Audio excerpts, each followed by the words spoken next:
कि इस अवसर पर अपने संबोधन से हम सबका मार्गदर्शन करें, हम सबको अपना आशीर्वचन दें, अपना शुभ संदेश दें। माननीय प्रधानमंत्री महोदय।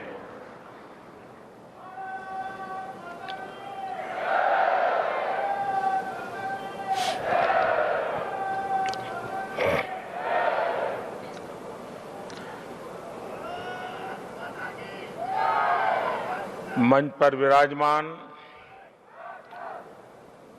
गुजरात के राज्यपाल श्री आचार्य देवव्रत जी,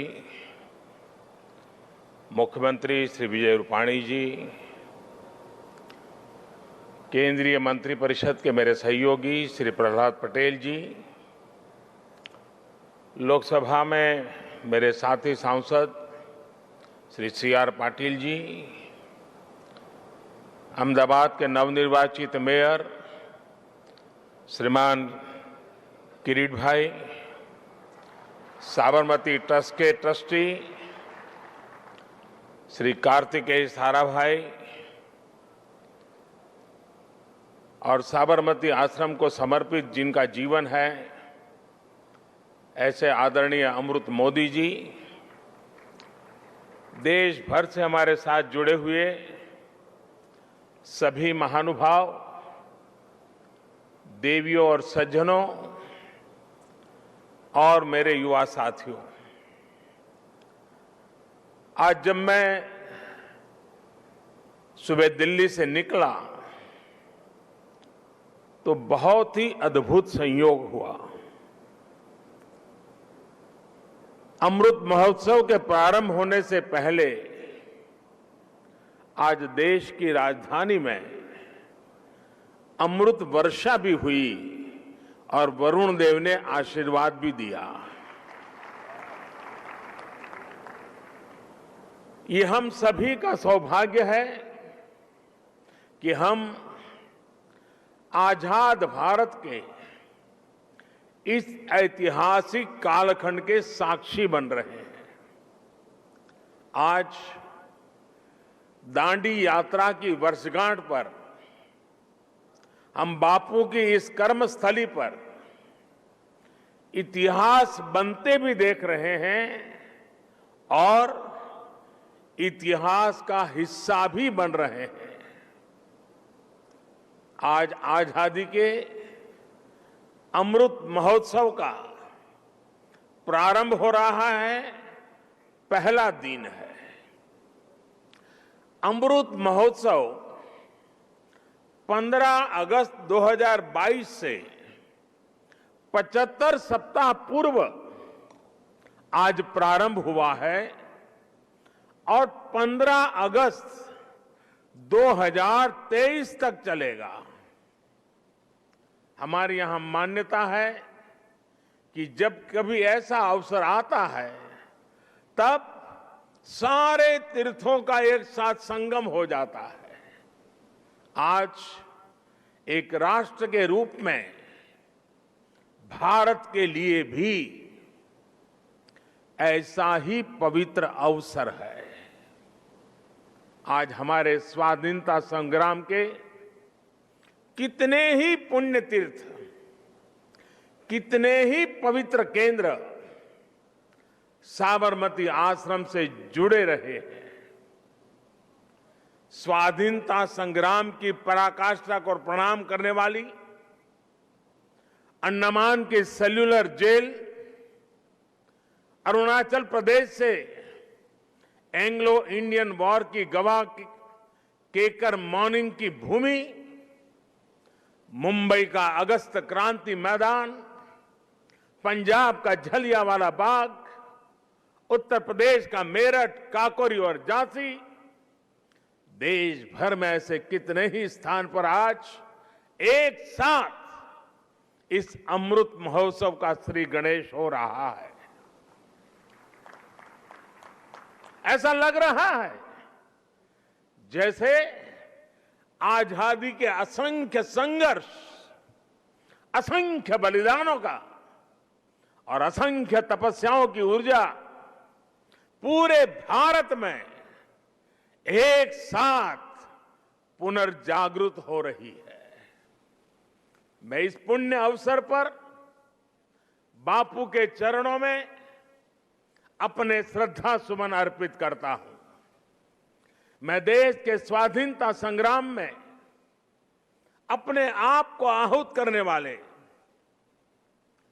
देश को नेतृत्व देने वाली सभी महान विभूतियों के चरणों में आदरपूर्वक नमन करता हूं, उनका कोटि कोटि वंदन करता हूं। मैं उन सभी वीर जवानों को भी नमन करता हूं जिन्होंने आजादी के बाद भी राष्ट्र रक्षा की परंपरा को जीवित रखा, देश की रक्षा के लिए सर्वोच्च बलिदान दिए, शहीद हो गए। जिन पुण्य आत्माओं ने आजाद भारत के पुनर्निर्माण में प्रगति की एक एक ईंट रखी, 75 वर्ष में देश को यहां तक लाए, मैं उन सभी के चरणों में भी अपना प्रणाम करता हूं।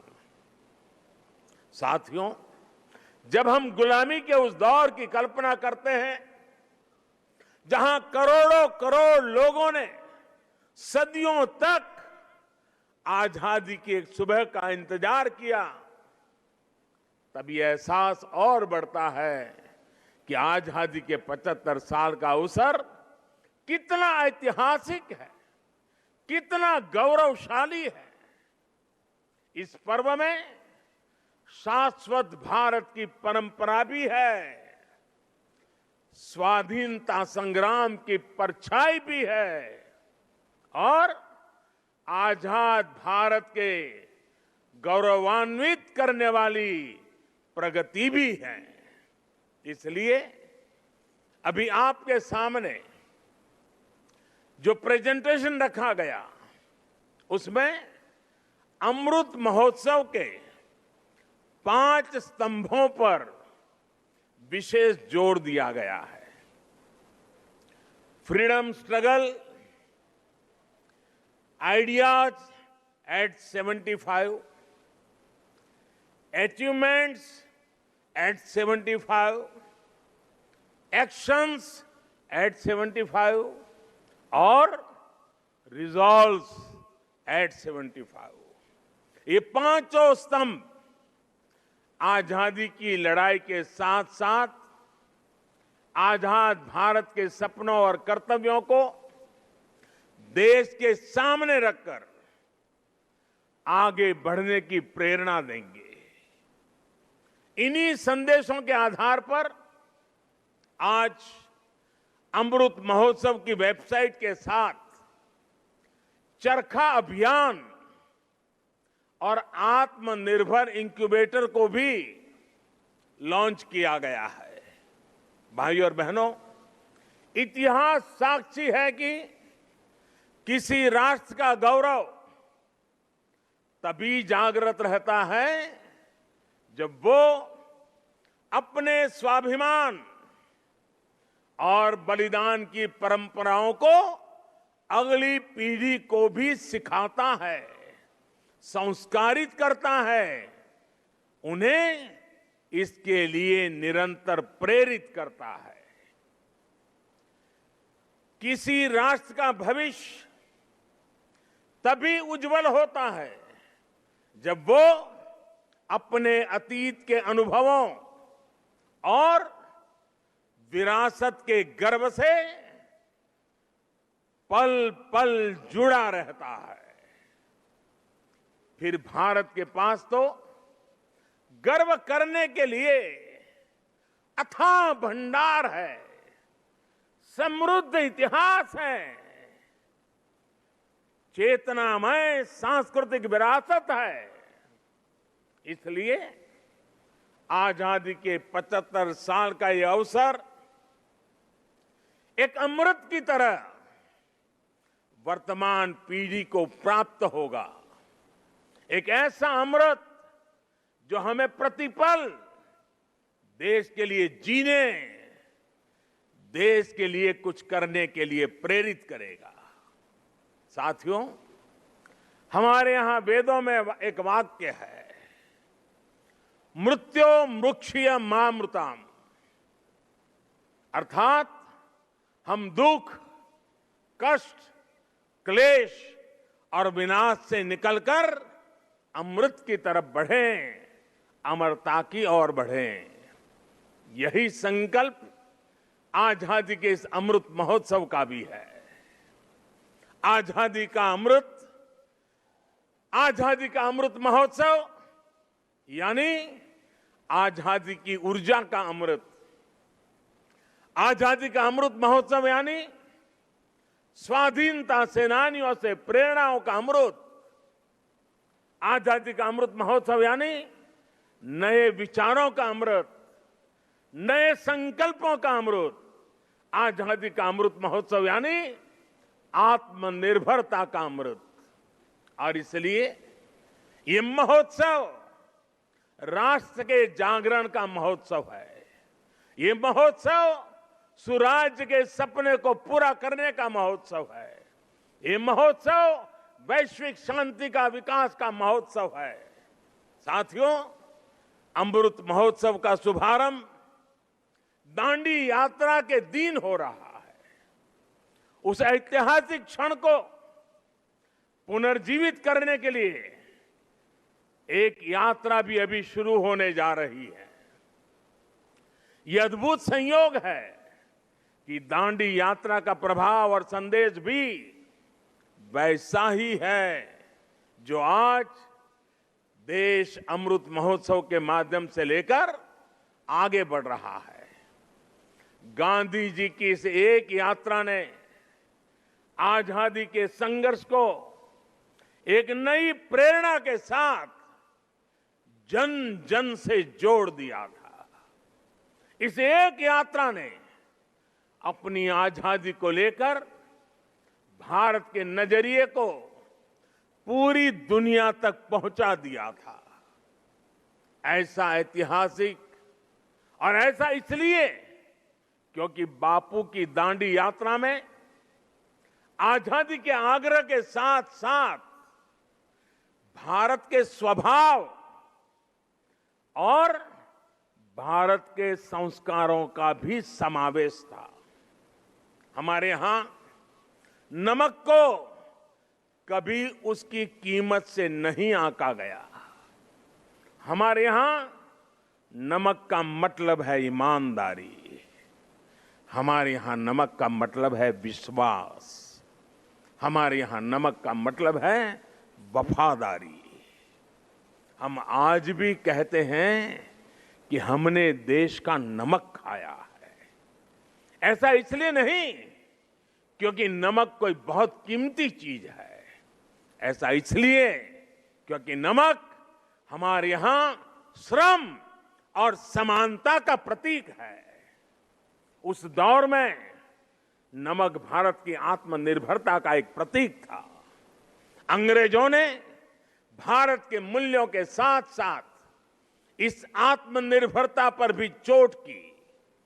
भारत के लोगों को इंग्लैंड से आने वाले नमक पर निर्भर हो जाना पड़े। गांधी जी ने देश के उस पुराने दर्द को समझा, जन जन से जुड़ी उस नब्ज को पकड़ा और देखते ही देखते ये आंदोलन हर एक भारतीय का आंदोलन बन गया, हर एक भारतीय का संकल्प बन गया। साथियों, इसी तरह आजादी की लड़ाई में अलग अलग संग्रामों, अलग अलग घटनाओं की भी अपनी प्रेरणाएं हैं, अपने संदेश हैं, जिन्हें आज का भारत आत्मसात कर आगे बढ़ सकता है।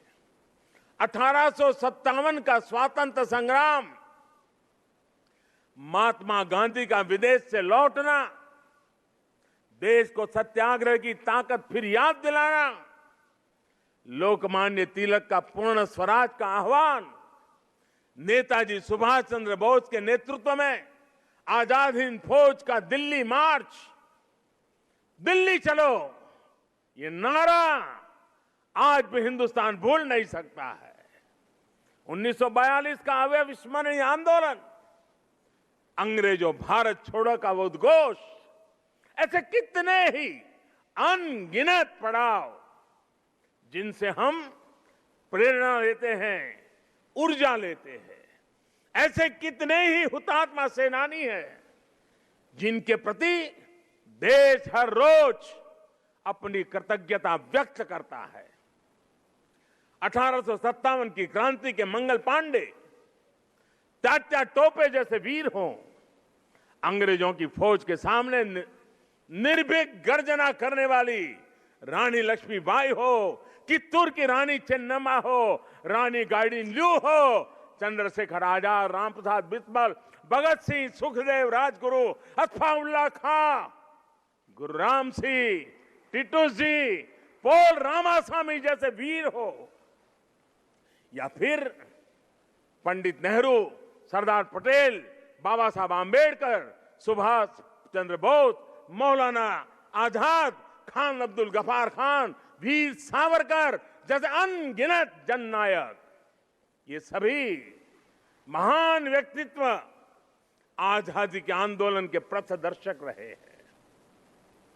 आज इन्हीं के सपनों को भारत बनाने के लिए, उनके सपनों का भारत बनाने के लिए हम सामूहिक संकल्प ले रहे हैं, इनसे प्रेरणा ले रहे हैं। साथियों, हमारे स्वाधीनता संग्राम में ऐसे भी कितने आंदोलन हैं, कितने ही संघर्ष हैं जो देश के सामने उस रूप में नहीं आए जैसे आने चाहिए थे। ये एक एक संग्राम, संघर्ष अपने आप में भारत की असत्य के खिलाफ सत्य की सशक्त घोषणाएं हैं। ये एक एक संग्राम भारत के स्वाधीन स्वभाव के सबूत है। ये संग्राम इस बात का भी साक्षात प्रमाण है कि अन्याय, शोषण और हिंसा के खिलाफ भारत की जो चेतना राम के युग में थी, महाभारत के कुरुक्षेत्र में थी, हल्दी घाटी की रणभूमि में थी, शिवाजी के उद्घोष में थी, वही शाश्वत चेतना, वही अदम्य शौर्य भारत के हर क्षेत्र, हर वर्ग और हर समाज ने आजादी की लड़ाई में अपने भीतर प्रज्वलित करके रखा था। जननी जन्मभूमिश्च स्वर्गादपि करियसी, ये मंत्र आज भी हमें प्रेरणा देता है। आप देखिए हमारे इस इतिहास को, कोल आंदोलन हो या हो संघर्ष, खांसी आंदोलन हो या संथाल क्रांति, कछोहा कछार नागा संघर्ष हो या कूका आंदोलन, भील आंदोलन हो या मुंडा क्रांति, सन्यासी आंदोलन हो या रमोसी संघर्ष, कित्तूर आंदोलन, त्रावणकोर आंदोलन, बारडोली सत्याग्रह, चंपारण सत्याग्रह, संबलपुर संघर्ष, चुआर संघर्ष, बुंदेल संघर्ष, ऐसे कितने ही संघर्ष और आंदोलनों ने देश के हर भूभाग को, हर कालखंड में आजादी की ज्योति से प्रज्वलित रखा। इस दौरान हमारी सिख गुरु परंपरा ने देश की संस्कृति, अपने रीति रिवाज की रक्षा के लिए हमें नई ऊर्जा दी, प्रेरणा दी, त्याग और बलिदान का रास्ता दिखाया। और इसका एक और अहम पक्ष है जो हमें बार बार याद करना चाहिए। साथियों, आजादी के आंदोलन की इस ज्योति को निरंतर जागृत करने का काम पूरब, पश्चिम, उत्तर, दक्षिण, हर दिशा में, हर क्षेत्र में हमारे संतों ने, महंतों ने, आचार्यों ने, भगवतों ने निरंतर किया था। एक प्रकार से भक्ति आंदोलन ने राष्ट्रव्यापी स्वाधीनता आंदोलन की पीठिका तैयार की थी। पूर्व में चैतन्य महाप्रभु, रामकृष्ण परमहंस, श्रीमद शंकर देव जैसे संतों के विचारों ने समाज को दिशा दी, अपने लक्ष्य पर केंद्रित रखा। पश्चिम में मीराबाई, एकनाथ, तुकाराम, रामदास, नरसिंह मेहता हुए। उत्तर में संत रामानंद, कबीरदास, गोस्वामी तुलसीदास, सूरदास, गुरु नानक देव, संत रैदास। दक्षिण में माधवाचार्य, निम्बाकारचार्य, वल्लभाचार्य, रामानुजाचार्य हुए। भक्ति काल के इसी खंड में मलिक मोहम्मद जायसी, रसखान, सूरदास, केशवदास, विद्यापति जैसे महानुभावों ने अपनी रचनाओं से समाज को अपनी कमियां सुधारने के लिए प्रेरित किया। ऐसे अनेकों व्यक्तित्वों के कारण यह आंदोलन क्षेत्र की सीमा से बाहर निकल करके पूरे भारत के जन जन को अपने आप में समेट लिया। आजादी के असंख्य आंदोलनों में ऐसे कितने ही सेनानी, संत आत्माएं, ऐसे अनेक वीर बलिदानी हैं जिनकी एक एक गाथा अपने आप में इतिहास का एक एक स्वर्णिम अध्याय है। हमें इन महानायकों, महानायिकाओं, उनका जीवन इतिहास भी देश के सामने पहुंचाना है। इन लोगों की जीवन गाथाएं, उनके जीवन का संघर्ष, हमारे स्वतंत्रता आंदोलन के उतार चढ़ाव, कभी सफलता कभी असफलता, हमारी आज की पीढ़ी को जीवन का हर पाठ सिखाएगी। एकजुटता क्या होती है, लक्ष्य को पाने की जिद क्या होती है, जीवन का हर रंग वो और बेहतर तरीके से समझेंगे। भाई और बहनों, आपको याद होगा इसी भूमि के वीर सपूत श्यामजी कृष्ण वर्मा अंग्रेजों की धरती पर रहकर उनकी नाक के नीचे जीवन की आखिरी सांस तक आजादी के लिए संघर्ष करते रहे।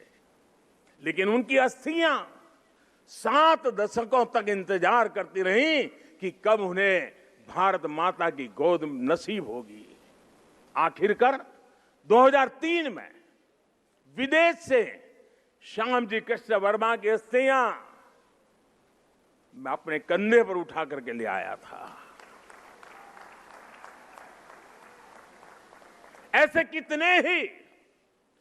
कितने ही सेनानी हैं, देश पर अपना सब कुछ समर्पित कर देने वाले लोग हैं। देश के कोने कोने से कितने ही दलित, आदिवासी, महिलाएं और युवा हैं जिन्होंने असंख्य तप और त्याग किए। याद करिए तमिलनाडु के 32 वर्षीय नौजवान कोडिकात कुमरन, उनको याद कीजिए। अंग्रेजों ने उस नौजवान को सिर में गोली मार दी, लेकिन उन्होंने मरते हुए भी देश के झंडे को जमीन में नहीं गिरने दिया। तमिलनाडु में उनके नाम से ही कोडिकात शब्द जुड़ गया, जिसका अर्थ है झंडे को बचाने वाला। तमिलनाडु की ही वेलु नाचियार वो पहली महारानी थी जिन्होंने अंग्रेजी हुकूमत के खिलाफ लड़ाई लड़ी थी। इसी तरह हमारे देश के आदिवासी समाज ने अपनी वीरता और पराक्रम से लगातार विदेशी हुकूमत को घुटनों पर लाने का काम किया। झारखंड में भगवान बिरसा मुंडा, उन्होंने अंग्रेजों को चुनौती दी थी। तो मुर्मू भाइयों ने संथाल आंदोलन का नेतृत्व किया था। ओडिशा के चक्रा बिसोई ने लड़ाई छेड़ी तो लक्ष्मण नायक ने गांधीवादी तरीकों से चेतना फैलाई। आंध्र प्रदेश में मन्यम बिरुडी यानी जंगलों के हीरो अल्लूरी सीराराम राजू ने रंपा आंदोलन का बिगल फूका था। पासल था खुंगचेरा ने मिजोरम की पहाड़ियों में अंग्रेजों से लोहा लिया था। ऐसे ही गोमधर, कंवर, लसित बोरफुकन और सीरत सिंह जैसे असम और पूर्वोत्तर के अनेकों स्वाधीनता सेनानी थे जिन्होंने देश की आजादी में योगदान दिया है। यहां गुजरात में बड़ौदा के पास जांबुगाड़ा जाने के रास्ते पर हमारे नायका कौम के आदिवासियों को बलिदान कैसे भूल सकते हैं। मानगढ़ में गोविंद गुरु के नेतृत्व में सैकड़ों आदिवासियों का नरसंहार हुआ। उन्होंने लड़ाई लड़ी। देश इनके बलिदान को हमेशा याद रखेगा। साथियों, मां भारती के ऐसे ही वीर सपूतों का इतिहास देश के कोने कोने में, गांव गांव में है।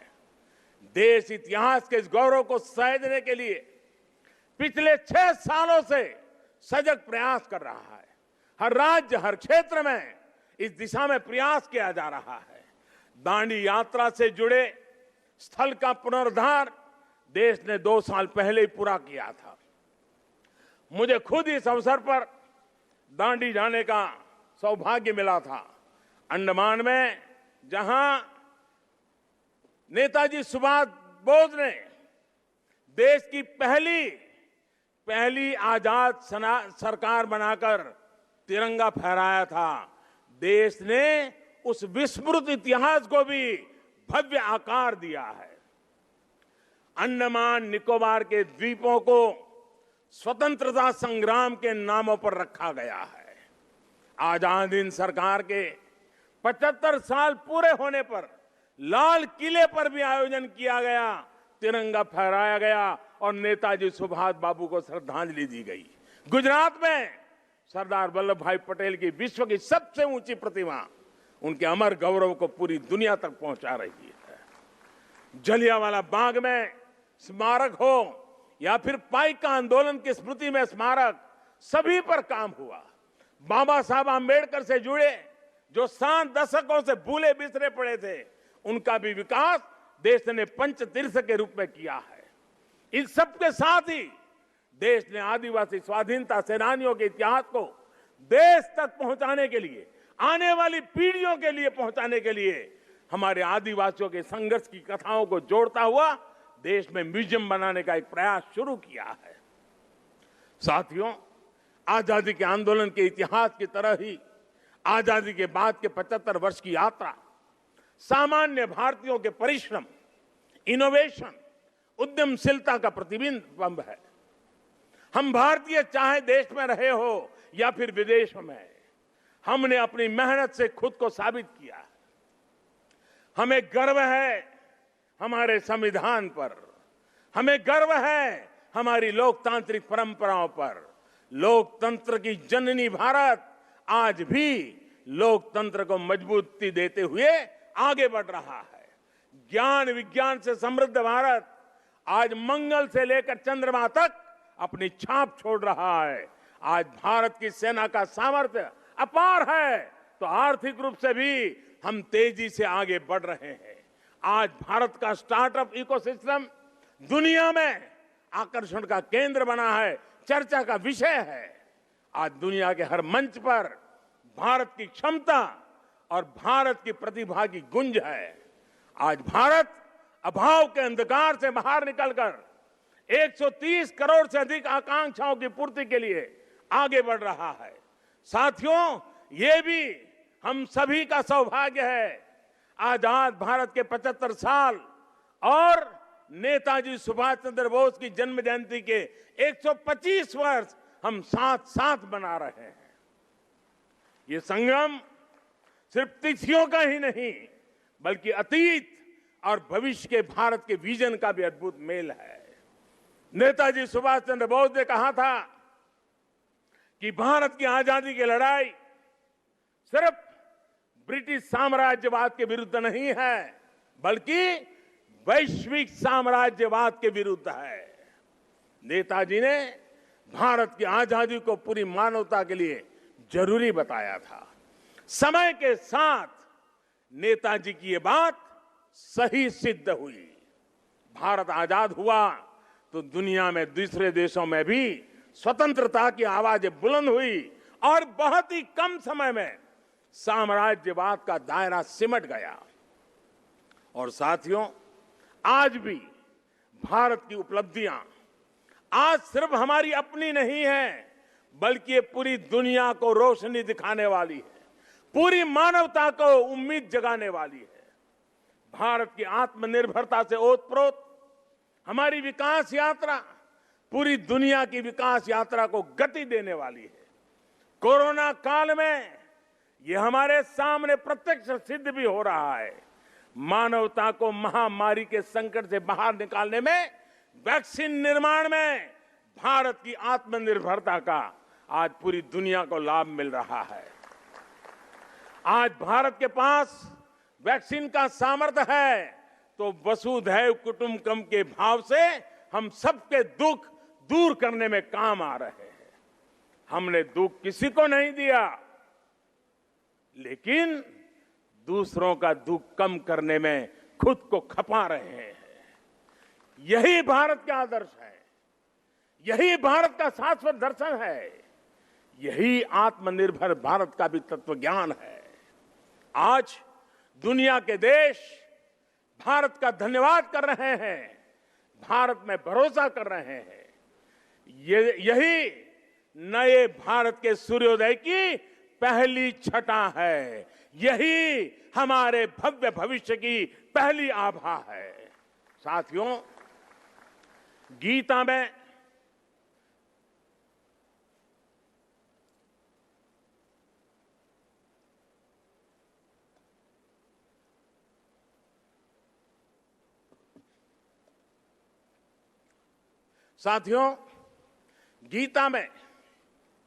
भगवान श्री कृष्ण ने कहा है, सम दुख सुखम धीरम सह, सम दुख सुखम धीरम सह अमृतत्वाय कल्पते। अर्थात जो सुख दुख आराम चुनौतियों के बीच भी धैर्य के साथ अटल अड़िग और सम रहता है, वही अमृत को प्राप्त करता है, अमरत्व को प्राप्त करता है। अमृत महोत्सव से भारत के उज्जवल भविष्य का अमृत प्राप्त करने के हमारे मार्ग में यही मंत्र हमारी प्रेरणा है। आइए हम सब दृढ़ संकल्प होकर इस राष्ट्र यज्ञ में अपनी भूमिका निभाएं। साथियों, आजादी के अमृत महोत्सव के दौरान देशवासियों के सुझावों से, उनके मौलिक विचारों से अनगिनत असंख्य आइडियाज निकलेंगे।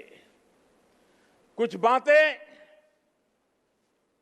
अभी जब मैं आ रहा था तो मेरे मन में भी चल रही थी। जन भागीदारी, जन सामान्य को जोड़ना। देश का कोई नागरिक ऐसा न हो कि इस अमृत महोत्सव का हिस्सा न हो। अब जैसे मान लीजिए हम छोटा सा एक उदाहरण दें। अब सभी स्कूल कॉलेज आजादी से जुड़ी हुई 75 घटनाओं का संकलन करें। हर स्कूल तय करे कि हमारी स्कूल आजादी के 75 घटनाओं का संकलन करेगी। 75 ग्रुप बनाए, उन घटनाओं पर वो 75 विद्यार्थी, 75 ग्रुप, जिसमें 800, 1000, 2000 विद्यार्थी हो सकते हैं। एक स्कूल ये कर सकता है। छोटे छोटे हमारे शिशु मंदिर के बच्चे होते हैं, बाल मंदिर के बच्चे होते हैं। आजादी के आंदोलन से जुड़े 75 महापुरुषों की सूची बनाए, उनकी वेशभूषा करें, उनके एक एक वाक्य को बोले, उसका कंपटीशन हो। स्कूल में भारत के नक्शे पर आजादी से जुड़े 75 स्थान चिन्हित किए जाए। बच्चों को बताया जाए, बताओ भाई बारडोली कहाँ आया, चंपारण कहाँ आया। लॉ कॉलेज के छात्र छात्राएं ऐसी 75 घटनाएं खोजे, और मैं हर कॉलेज से आग्रह करूंगा, हर लॉ स्कूल से आग्रह करूंगा, 75 घटनाएं खोजे जिसमें आजादी की लड़ाई जब चल रही थी तब कानूनी जंग कैसे चला, कानूनी लड़ाई कैसे चली, कौन लोग थे कानूनी लड़ाई लड़ रहे थे, आजादी के वीरों को बचाने के लिए कैसे कैसे प्रयास हुए, अंग्रेज सल्तनत के जुडिशरी का क्या रवैया था। सारी बातें हम लिख सकते हैं। जिनका इंटरेस्ट नाटक में है वो नाटक लिखे, फाइनेंस के विद्यार्थी उन घटनाओं पर पेंटिंग बनाए, जिसका मन करे कि वो गीत लिखे वो कविताएं लिखे। ये सब शुरू में हस्तलिखित हो, बाद में इसको डिजिटल स्वरूप भी दिया जाए। और मैं चाहूंगा कुछ ऐसा कि हर स्कूल कॉलेज का ये प्रयास उस स्कूल कॉलेज की धरोहर बन जाए, और कोशिश हो कि ये काम इसी 15 अगस्त से पहले पूरा कर लिया जाए। अब देखिए पूरी तरह वैचारिक अधिष्ठान तैयार हो जाएगा। बाद में इसे जिला व्यापी, राज्यव्यापी, देशव्यापी स्पर्धाएं भी आयोजित हो सकती हैं। हमारे युवा, हमारे स्कॉलर्स ये जिम्मेदारी उठाएं कि वो हमारे स्वाधीनता सेनानियों के इतिहास लेखन में देश के प्रयासों को पूरा करेंगे। आजादी के आंदोलन में और उसके बाद हमारे समाज की जो उपलब्धियां रही है उन्हें दुनिया के सामने और प्रखरता से लाएंगे। मैं कला, साहित्य, नाट्य जगत, फिल्म जगत और डिजिटल एंटरटेनमेंट से जुड़े लोगों से भी आग्रह करूंगा। कितनी अद्वितीय कहानियां हमारे अतीत में बिखरी पड़ी है, इन्हें तलाशिए, इन्हें जीवंत कीजिए, आने वाली पीढ़ी के लिए तैयार कीजिए। अतीत से सीखकर भविष्य के निर्माण की जिम्मेदारी हमारे युवाओं को ही उठानी है। साइंस हो, टेक्नोलॉजी हो, मेडिकल हो, पॉलिटिक्स हो, आर्ट हो, कल्चर हो, आप जिस भी फील्ड में हैं, अपनी फील्ड का कल, आने वाला कल बेहतर कैसे हो, इसके लिए प्रयास किया जाए।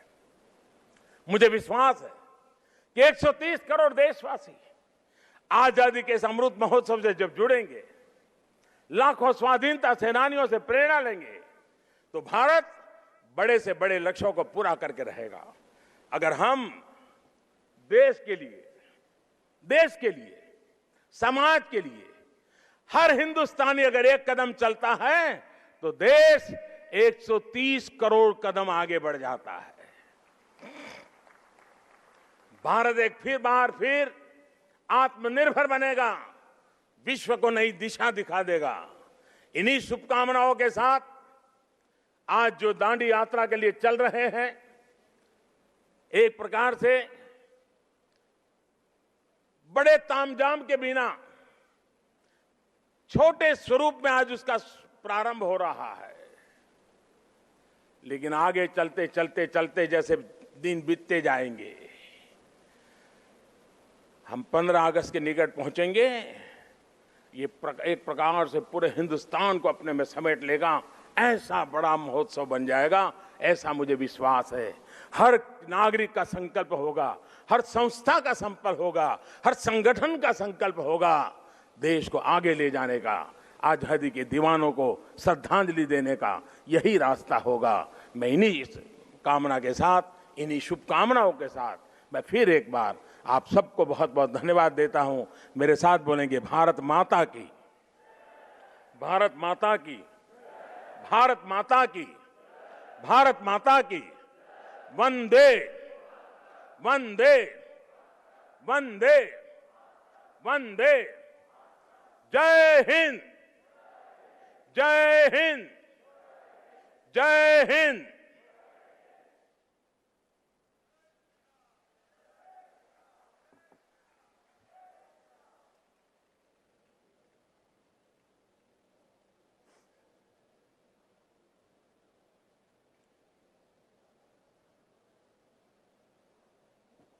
बहुत बहुत आभार माननीय प्रधानमंत्री महोदय का उनके इस प्रेरक संबोधन के लिए।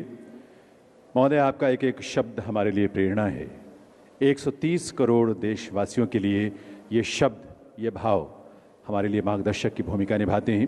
आज के दिन 91 वर्ष पूर्व भारत बापू के नेतृत्व में जो दांडी यात्रा की शुरुआत हुई थी, आज पुनः उन्हीं स्मृतियों को ताज़ा करते हुए एक यात्रा का शुभारंभ माननीय प्रधानमंत्री महोदय के कर कमलों से होने जा रहा है। मैं निवेदन करूंगा माननीय प्रधानमंत्री महोदय से कि वे मंच से नीचे इस दांडी यात्रा को यहाँ से रवाना करने की कृपा करें। ये इतिहास के पन्नों को और उसके भावों को फिर से जीने का एक अवसर हम सबको मिलेगा और अपने स्वतंत्रता आंदोलन से जुड़े देशभक्तों को नमन करने का। आज आज़ादी के इस अमृत महोत्सव का शुभारंभ माननीय प्रधानमंत्री महोदय ने किया है। यह हम सब के लिए गर्व की, सौभाग्य की बात है। आप सभी अपने अपने स्थान पर ही रहेंगे। स्क्रीन पर आपको सारा दृश्य दिखाई देगा। देवियों सज्जनों, यहाँ मंच से नीचे माननीय प्रधानमंत्री महोदय हमारे उन यात्रियों को जो आज यहाँ से यात्रा आरंभ करके दांडी तक पहुँचेंगे, 6 अप्रैल को ये यात्रा पूरी होगी। इस यात्रा को अपने कर कमलों से यहाँ उसे रवाना करने के लिए माननीय प्रधानमंत्री महोदय पहुँच चुके हैं। This Dandi Yatra is the replica of the historic Yatra movement that took place before 91 years on the particular day, which